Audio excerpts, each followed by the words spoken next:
Good morning. If you've been following my channel or you've been looking at my builds on there, there are a couple of builds that I'm super proud of. The Flux CaPicitor, the Back to the Future themed Raspberry Pi, I was super proud of that. I was really proud of my PlayStation Legacy, so much so that I put up the image, and also the SEGA MegaPive. So the PlayStation Legacy was a PlayStation Classic hollowed out and made into an actual PlayStation Classic, so I called it the PlayStation Legacy. And the SEGA MegaPive was my attempt to take a scaled replica SEGA Mega Drive, like really small scaled replica SEGA Mega Drive, and turn it into a functioning machine. So it was a little £20 like eBay thing. It was really good quality, but again, not a functioning machine, and turn it into a functioning machine. And I did that at the end of last year, and I was super happy with it, but there was one thing that it really needed. So let me show you what I've got and how it's finished, and also a couple of other little things I've been up to as well. And there's like 2 other little things. All right, so let's take a quick look at it. So first things first, we have the SEGA MegaPive. Now, the SEGA MegaPive, again, this was just a scaled replica SEGA Mega Drive, which was hollow. It came with this little cartridge which pops out, and underneath now has a 128 gig micro SD card. And that just sits over the top of it in exactly the same way the PlayStation Legacy did. This is just a little, again, scaled replica controller that came with it. It didn't have this wire. I added that wire. And then what I did was I added a little USB port, because there was little stickers on the front here, and those little stickers were the little 9-pin DIN connectors. And what I did was I drilled those out with like a little hand scalpel, and I put in micro USBs. So the micro USBs come out here. Now, if you wanted to use a SNES pad or any other USB controller, you can. You just plug it in through this little scaled replica that came with it. But I thought it looked nice, so I normally keep it connected even though I don't actually use it. If I wanted to use it, I use... So if I wanted to use it, I use this bootleg Sega Saturn pad. Now, this was a USB Sega Saturn pad. Obviously, it was Type A, like the standard size USB. So what I did was I modified it for USB micro. And that is how I've been playing this thing. I've got 2 of these, which I just plug straight into the front. And I really like it. I really like this machine. On this machine at the minute, it's a pretty modified version of RetroPie, and it has every Sega Mega Drive, every Sega 32X, every Sega CD, every Sega Game Gear, every Sega Master System, and every Sega SG-1000 game ever made. Also, the little switches down the front, which are again all scaled replicas, now actually work. So before they were just like little, again, they moved, but they didn't do anything because it was just hollow. But now this is actually a power switch. So there's actually a micro switch underneath there. There's a reset button. This is actually a pencil eraser with a button sort of stuck inside the pencil eraser. So now when you click it, it goes back to emulation station, which is running over the top. And this here is just an on-off switch for the fan, which is down there. See, look, Retro Electro limited first run. So anyway, so it's got a fan, it's got a power switch, it's got a reset switch and everything. So I was super happy with that. And I am still super happy with it. I use it all the time. I love this little machine. Like I say, it's got everything that Sega ever made on ever, licensed before the Saturn, I guess. Really, really, really like it. Really like it. But the guys at Retrobit brought out some licensed Sega Mega Drive pads. Now, I got the model that came out before this, and that was the 2.4 gigahertz wireless one, which I could not get working with this. I just couldn't get it working. It just would not work. And so I thought, you know what? Forget that. I'll get one of these Bluetooth ones. So this Bluetooth, I mean, it comes in this really nice black on black box. I mean, it is a really, really nice box. The other one came in like a plastic box. This one comes in like a black on black, like cardboard box. It's super nice. And the pad itself, really, really high quality.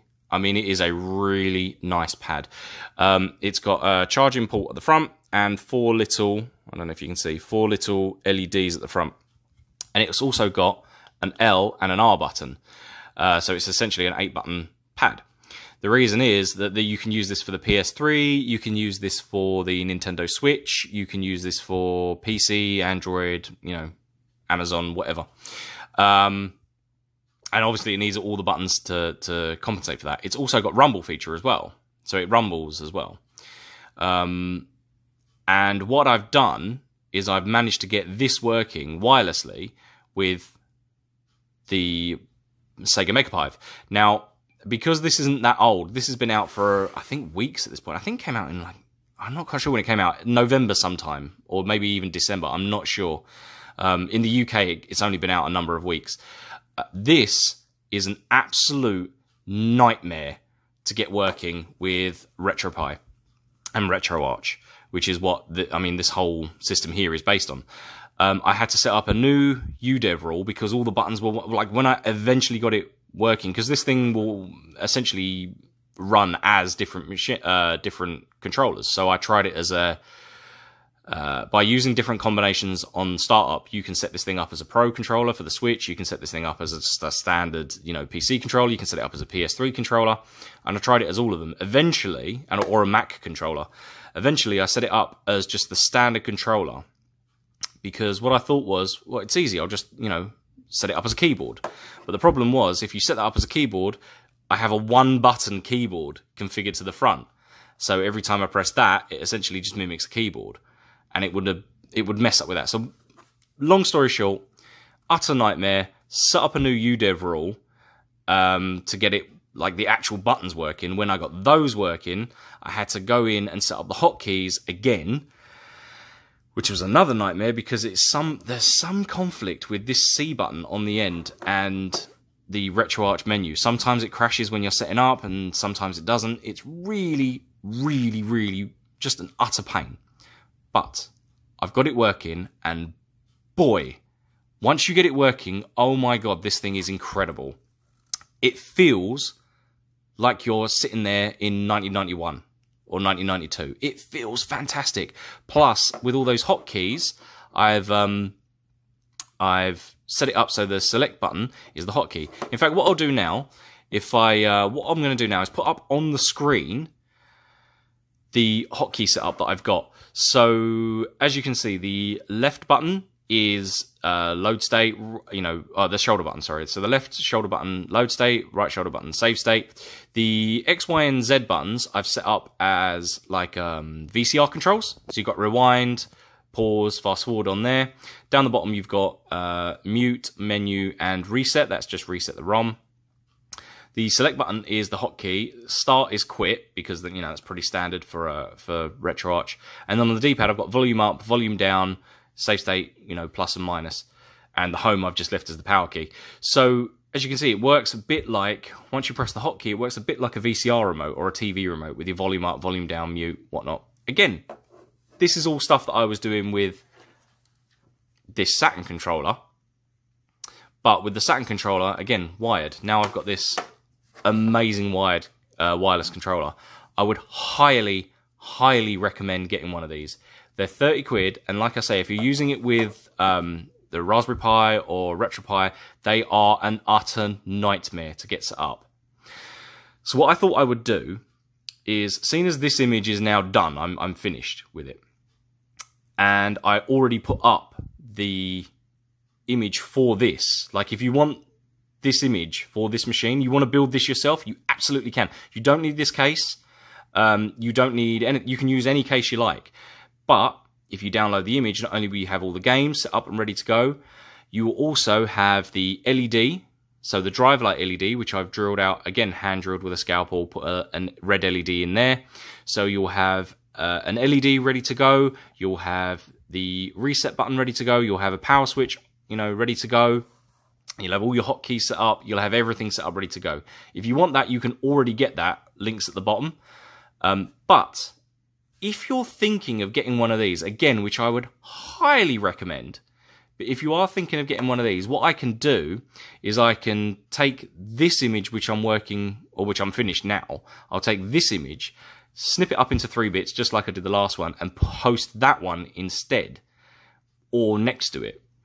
So let me know if you want me to do that, because, I mean, this feels way better. And this is one of my favorite controllers of all time, the Mark II Sega Saturn pad. It's really nice, especially for this Sega Genesis stroke CD stroke 32X machine, whatever. But if you're thinking of getting one of these, and again, they're only 30 quid, you can get them dirt cheap.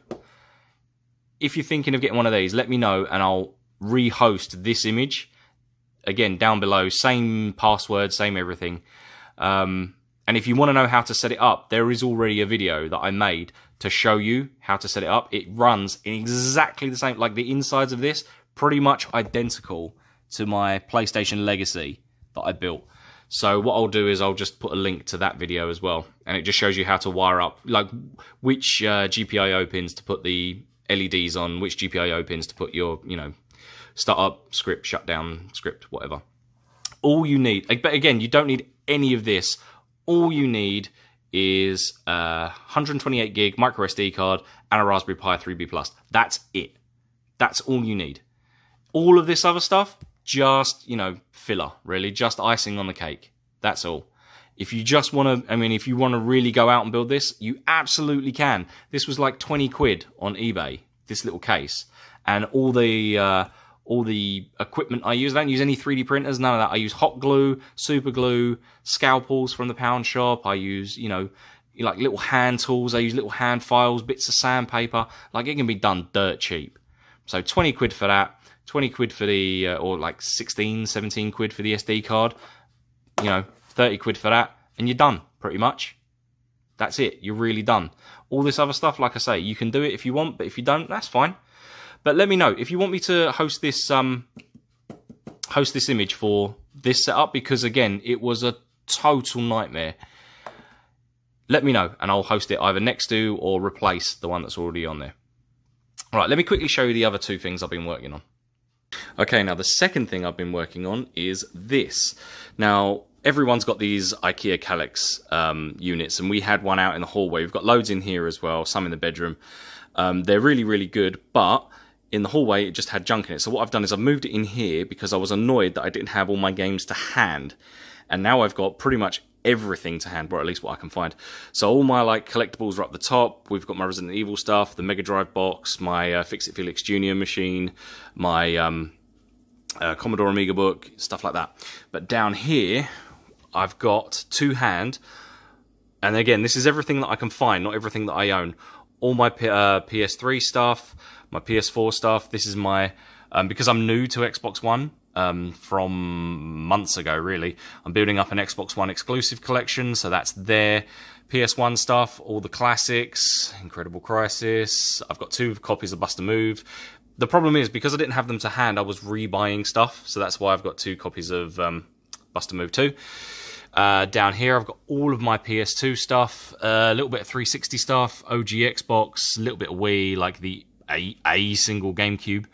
And my portable Raspberry Pi, the Exodus Box 360 that I bought. That was my first or second Raspberry Pi project.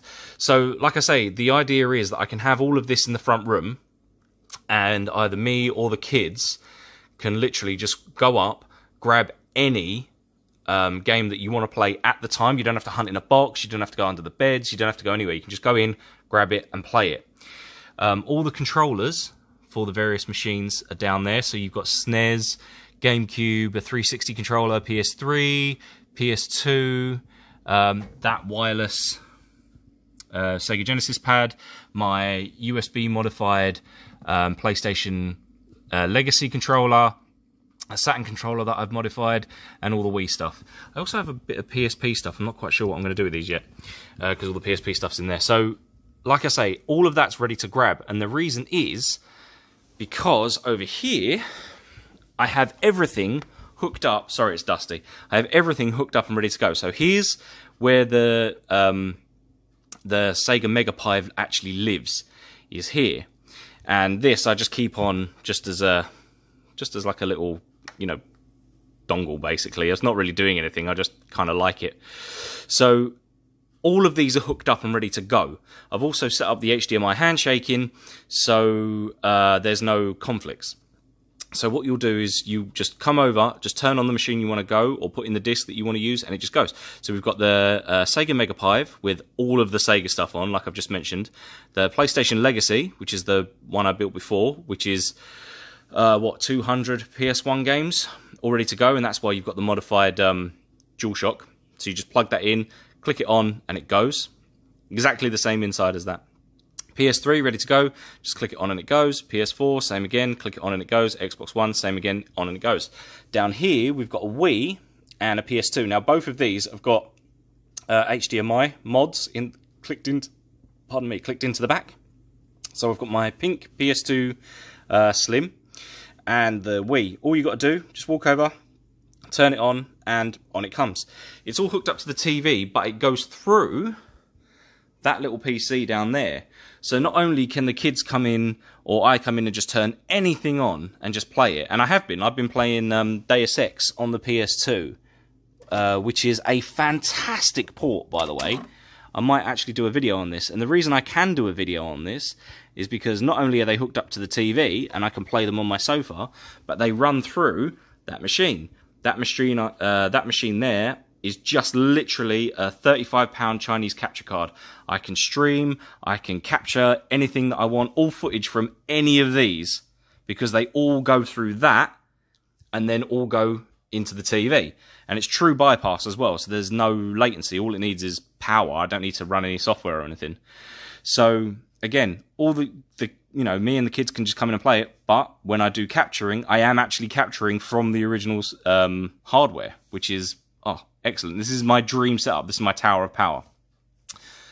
Also, to sort of round this off, yesterday I went in the pound shop. Now, me going in the pound shop isn't really if you know, like me or my channel, you know that that's not an uncommon thing. But I found these. So in the pound shop, they sell these, and these are £2. Right? So it's a white strip LED. Now, everyone on YouTube has got these, and I don't know how expensive they are, but this is £2. And it's, 1.3 meters. It's not very long, and it doesn't have a power switch on it. But what I did was, I took the end here, where the USB is, and just clipped it, literally snipped it, soldered in a power switch, and then ran an extra long cable, so soldered in an extra long USB cable, so it just tucks under the PS4. Now, the PS4 isn't actually sat on the Xbox One. I've actually put some risers on there because it all vents out the top. So when it comes out, it just literally comes around and goes in.